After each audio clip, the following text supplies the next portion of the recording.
Hello दोस्तों, नमस्कार सभी को।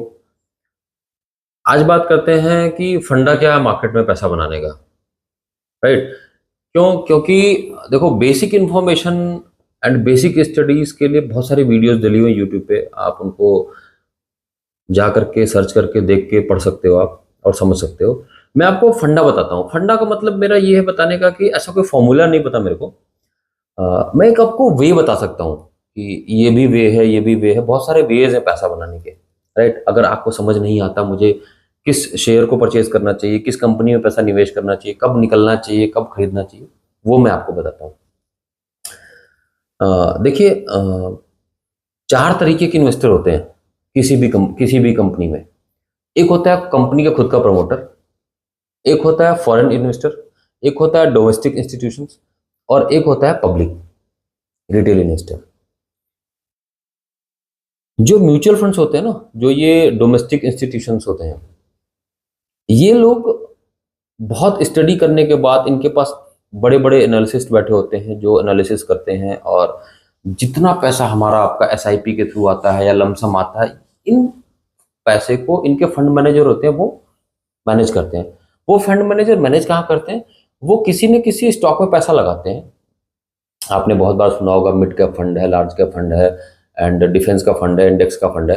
तो उसका मतलब क्या होता है? उसका मतलब ये होता है कि वो डिफेंसिव स्टॉक में पैसा लगा रहा है, डिफेंस के स्टॉक में पैसा लगा रहा है।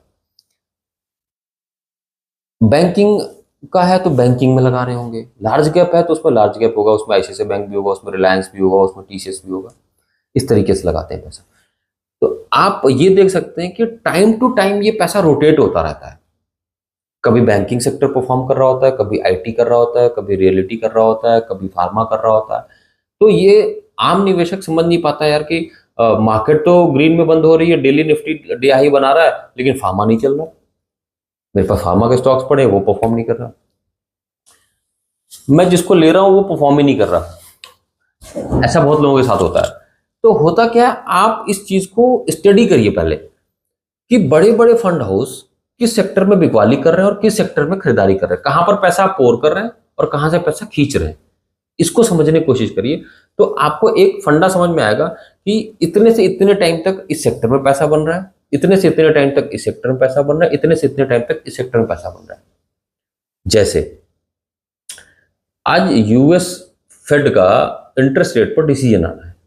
इस डिसीजन का डायरेक्टली इंपैक्ट पड़ता है आईटी सेक्टर पर और फाइनेंशियल्स पे। फाइनेंशियल सेक्टर का मतलब है बैंकिंग से।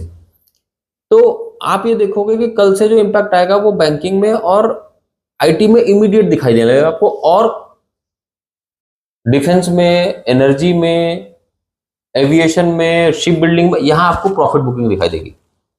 आईटी में, बैंकिंग में हो सकता है आपको खरीदारी दिखाई दे। तो एक वे है ये समझने का कि हमें पैसा कहां लगाना चाहिए। राइट। तो इसी तरीके से बहुत सारे ऐसे वे हैं मार्केट में जहां पर आप पैसा लगा के पैसा बना सकते हो, शॉर्ट टर्म में भी, लॉन्ग टर्म में भी, डेली बेसिस पे भी।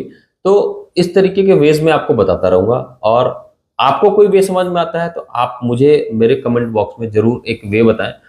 उस वे पर मैं रिसर्च करके आपको बताऊंगा कि इसमें ये फंडामेंटल्स हैं और इस फंडामेंटल्स के ये स्टॉक्स हैं।